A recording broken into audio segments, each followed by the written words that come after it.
La regulación a largo plazo de la presión arterial implica aumento de los líquidos corporales, aumento de la reabsorción renal y estimulación de la ingesta de agua para normalizar el volumen sanguíneo. Vamos a demostrar lo que sucede cuando perdemos una pinta de sangre y la cadena de eventos que se desencadenan para restaurar el volumen de sangre y la presión arterial normal.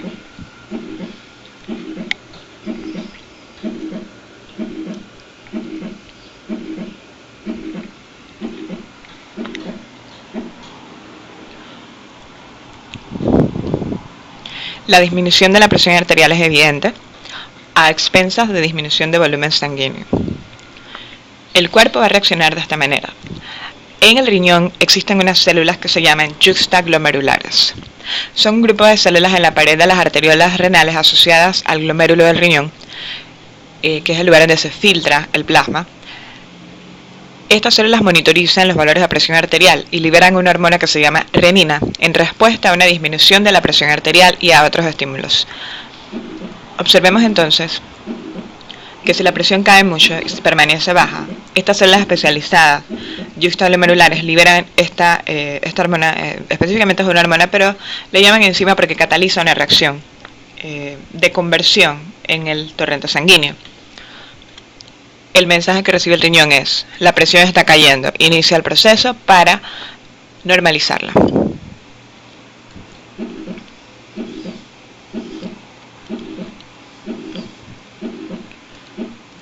Lo que sucede después es que la renina, precisamente como es una enzima, químicamente hablando, la renina atraviesa el torrente sanguíneo como una hormona y se une a una proteína plasmática inactiva que se llama angiotensinógeno.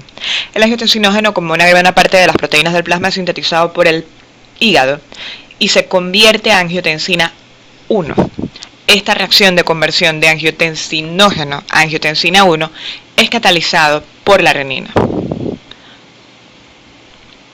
Aquí está el angiotensinógeno, aquí está la renina, y se cataliza la formación de angiotensinógeno a angiotensina 1.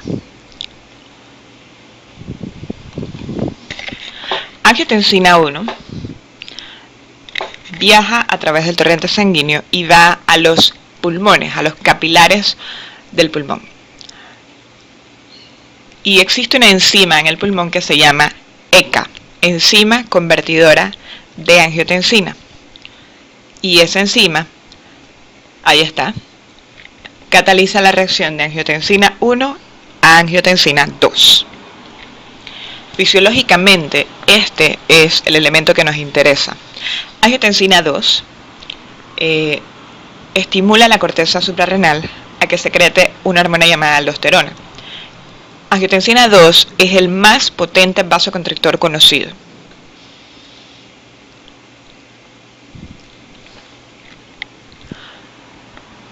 Angiotensina 2 sigue su camino a través del torrente sanguíneo, como ya dijimos, a la glándula suprarrenal, y al llegar a esta va a estimular la liberación de aldosterona.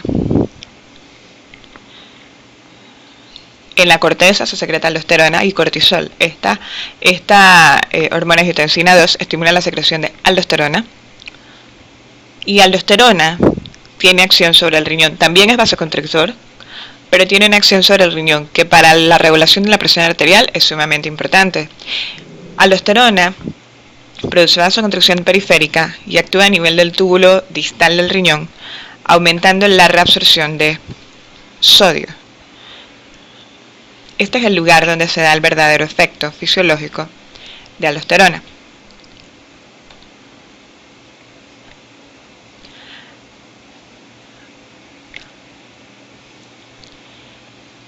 Dentro del riñón, como veremos después en fisiología renal, existen unos túbulos que empiezan a secretar y reabsorber sustancias que van a ir o dejar de ir a la orina. En el glomérulo se filtra por tamaño. En el túbulo proximal las sustancias regresan, una buena parte, del 90% del sodio regresa a la sangre, la glucosa regresa a la sangre porque aunque se filtró no se debe excretar. Y posteriormente, en la parte llamada asa de Henle, se da otro intercambio de sustancias cuyo propósito es mantener la médula del riñón con un gradiente osmótico adecuado para que se dé el transporte correcto de sustancias. Pero en el túbulo distal, que es esta porción que vemos aquí, la reabsorción responde a niveles hormonales.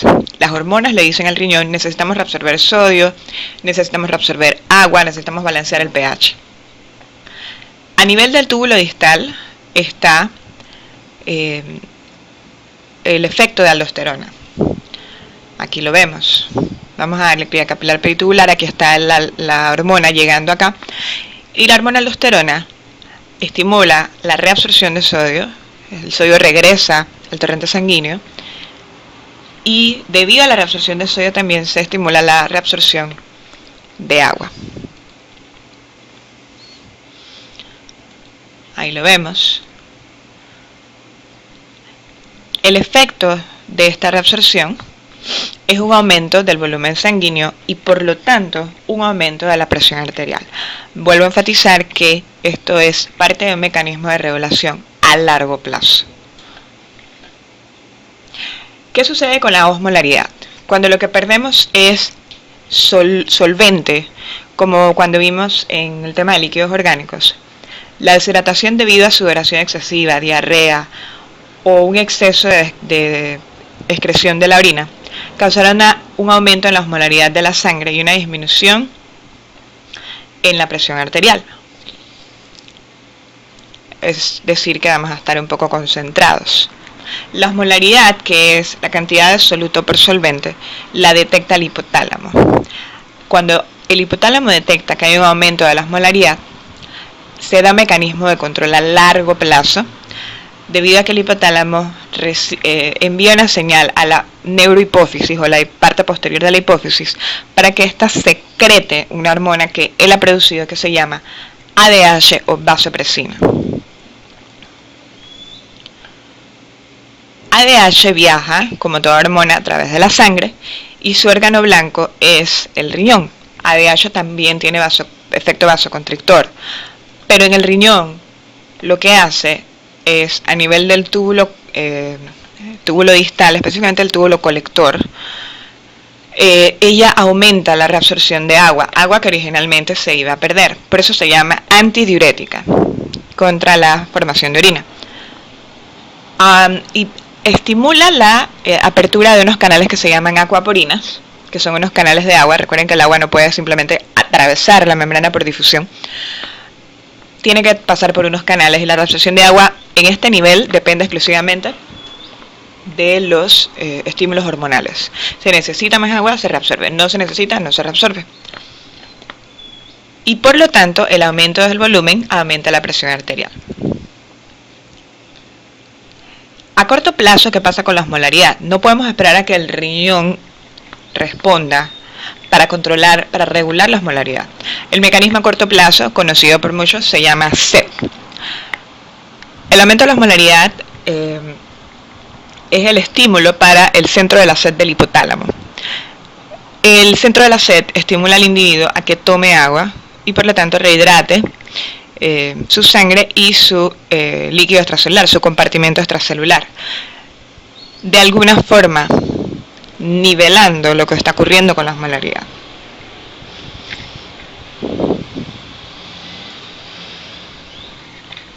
Hay muchos químicos que alteran el flujo sanguíneo y la presión arterial. La mayoría de ellos actúan alterando el diámetro del vaso sanguíneo.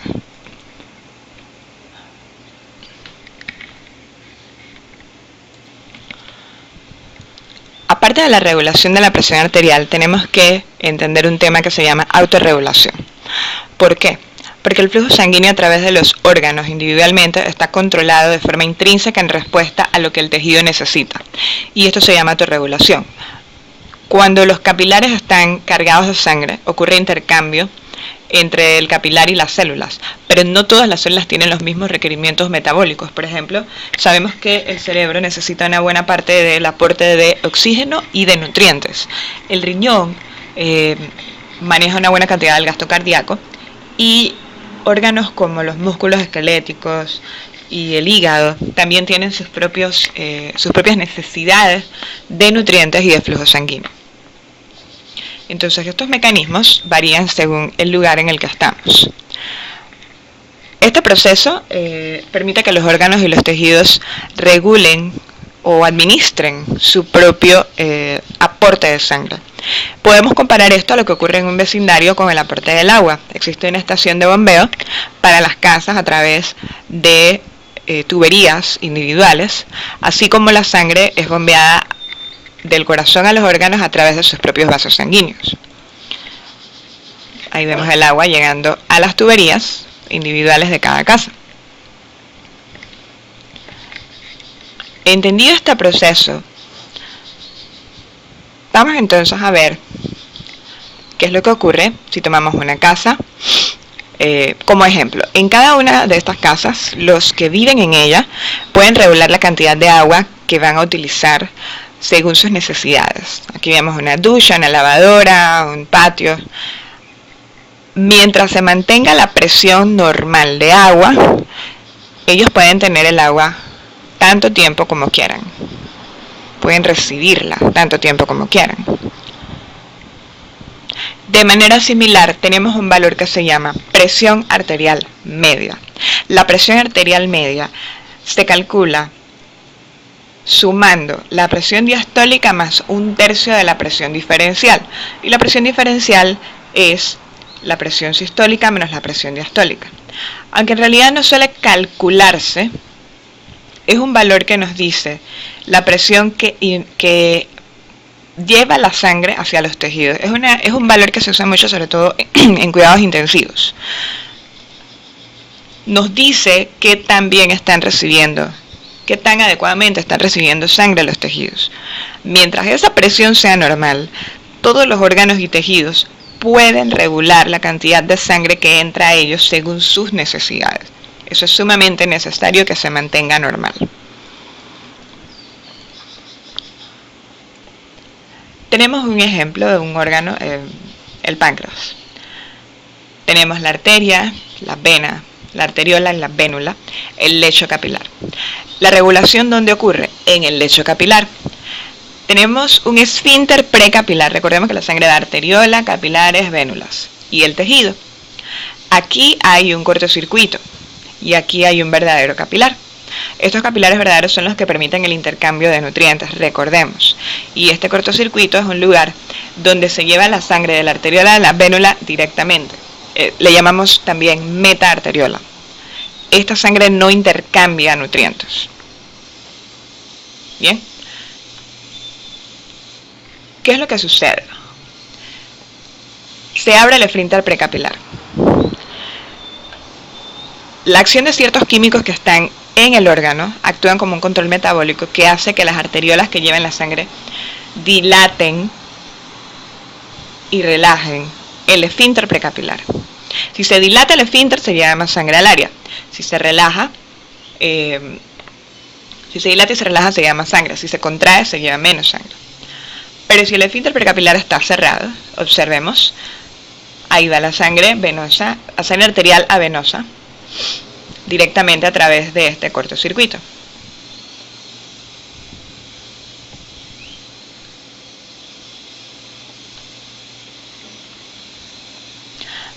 Vamos a suponer que tenemos una condición de alta cantidad de oxígeno, ¿sí? Y otra de baja cantidad de oxígeno. ¿Cuál de estas condiciones hará que el esfínter precapilar se abra en la mayoría de los tejidos?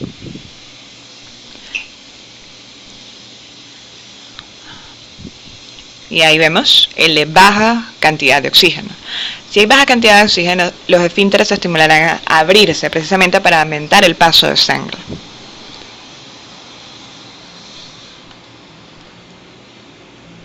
Ahora, dióxido de carbono, alto o bajo. ¿Cuál de estas condiciones hará que el esfínter precapilar se abra en la mayoría de los tejidos?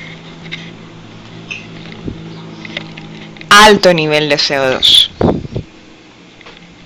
Y por lo tanto pasará más sangre a través de los otros capilares.